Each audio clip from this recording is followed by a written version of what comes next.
মমতা বন্দ্যোপাধ্যায়ের কাজের প্রতি অনুপ্রাণিত হয়ে তৃণমূলে যোগদান বাড়ছে। রানাঘাট সাংগঠনিক জেলার রানাঘাট উত্তর পশ্চিম বিধানসভা কেন্দ্রের ফুলিয়া উপনগরী পঞ্চায়েতের বোর্ড বিজেপির দখলে ছিল। শুক্রবার 16ই আগস্ট রাতে বিজেপি পঞ্চায়েত উপপ্রধান এবং মণ্ডল কমিটির সদস্য দীর্ঘ 20 বছর ধরে বিজেপির সঙ্গে যুক্ত তারা শুক্রবার রাতে রানাঘাট শহর তৃণমূল কংগ্রেস কার্যালয় বিনয় ভবনে উপপ্রধান সহ প্রায় 150 জন বিজেপি থেকে তৃণমূলে যোগদান করলেন। উপস্থিত ছিলেন দীর্ঘদিনের তৃণমূল নেত্রী এবং প্রাক্তন নদিয়া জেলা পরিষদের সভাপতি রিক্তা কুন্ডু, রাজ্য তৃণমূল যুব কংগ্রেসের সহসভাপতি শুভঙ্কর সিংহ, রানাঘাট সাংগঠনিক জেলার তৃণমূল কংগ্রেসের সভাপতি দেবাশিস গাঙ্গুলি।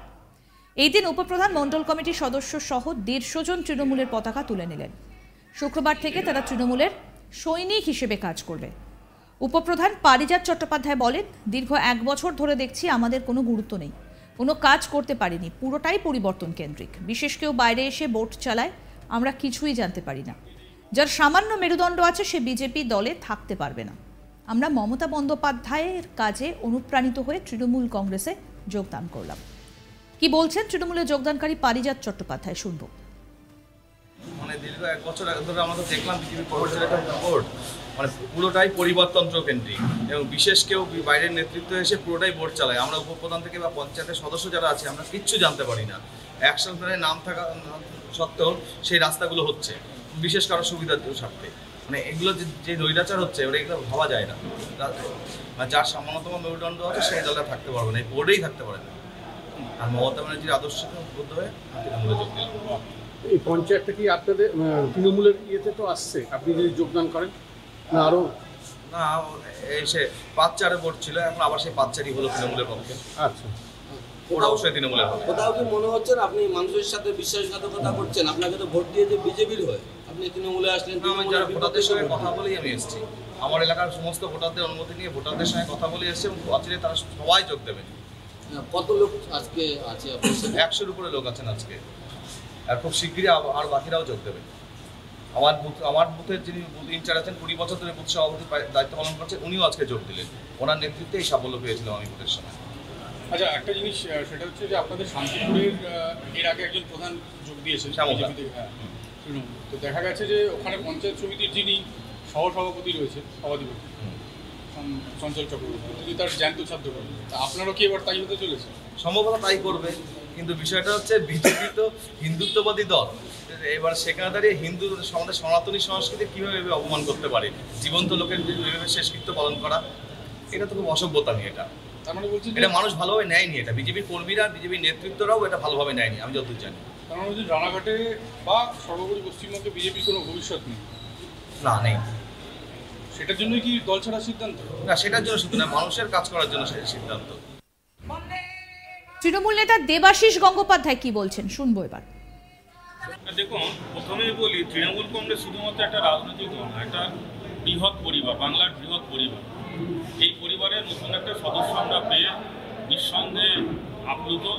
আমাদের যে লড়াই, অশুভ শক্তির বিরুদ্ধে লড়াই, সেটা আমাদের সাংগঠনিক জেলায় বিশেষ করে ফুলিয়া টাউনশিপ সহ রানাঘাট উত্তর পশ্চিম বিধানসভা বা শান্তিপুর বিধানসভা এলাকায় আরও বেশি করে গতিশীল হবে নিঃসন্দেহে। সংগঠন শক্তিশালী হবে? সংগঠন নিঃসন্দেহে শক্তিশালী হবে। তিনি শুধুমাত্র একজন উপপ্রধান নন, তিনি অত্যন্ত দক্ষ সংগঠক এবং সবথেকে বলবার বিষয়, আজকে তিনি আমাদের দলে যোগদান করেছেন বলে বলছে না, তিনি বরাবরই মানুষের সাথে সম্পৃক্ত ছিলেন। এটা আমরা আমাদের ওখানকার যারা নেতৃত্ব আছে, কানাই দেবনাথ, উৎপল বসাক থেকে শুরু করে সর্বোপরি আমাদের দিদি তো আসেনি, দিদি পুত্রী ওখানকার, তাদের মুখেও শুনেছি না ছেলেটা ভালো কাজ করে। এই কথাটা কিন্তু আমি শুনেছি। সেই ছেলেটি আজকে তৃণমূল কংগ্রেসের নীতি আদর্শের প্রতি আস্থা রেখে উন্নয়নের যজ্ঞে সামিল হতে এসেছে, এটা আমাদের পাওনা। এটা তো একটা, আর একদম বিরোধী দল থেকে একজনকে নিলেন, তার মধ্যে কোন কোন কোয়ালিটিগুলো দেখলেন বলে নেওয়া হলো? দেখুন, একটা বিষয় হচ্ছে আমাদের দলে সার্বিকভাবে একটা আলোচনা হয় এবং উনি নিজেও ব্যক্তিগতভাবে কিন্তু যোগদান করেননি। উনি আমাদের সাথে বিগত বেশ কয়েকদিন থেকে যোগাযোগ করছেন, কথা হয়েছে, ইনফ্যাক্ট আমার সাথেও কথা হয়েছে দিদিদের মাধ্যমে। উনি নিজের এলাকায় যাদের দ্বারা নির্বাচিত হয়েছেন সেই নির্বাচক মণ্ডলীর সাথেও ইভেন বসেছেন, কথা বলেছেন, তাদের রায় নিয়েছেন এবং তাদের বড় একটা অংশ, সিংহভাগ আজকে ওনার সাথে যোগদান করছেন। সুতরাং একটা আলাপ আলোচনার মধ্যে দিয়ে হয়েছে, ঘরে বসে কোনো সিদ্ধান্ত হয়নি। উনি একটা ভালো সংগঠক, একজন ভালো সংগঠককে পেলাম, এলাকায় ভালো জনসংযোগকারী একজন কর্মী, তাকে আমরা পেয়ে নিঃসন্দেহে সমৃদ্ধশালী। আমাদের প্রতিনিধি বিশ্বজিৎ বন্দ্যোপাধ্যায় কি প্রতিবেদন তুলে ধরেছেন শুনবো। নদিয়ার বিজেপিতে আবার ভাঙন। এবার শান্তিপুর ফুলিয়া টাউনশিপ গ্রাম পঞ্চায়েতের বিজেপি ছেড়ে তৃণমূলে যোগদান করলেন টাউনশিপ পঞ্চায়েতের উপপ্রধান পরিজাত চ্যাটার্জি। টাউনশিপ গ্রাম পঞ্চায়েতের মোট আসন সংখ্যা ছিল 9।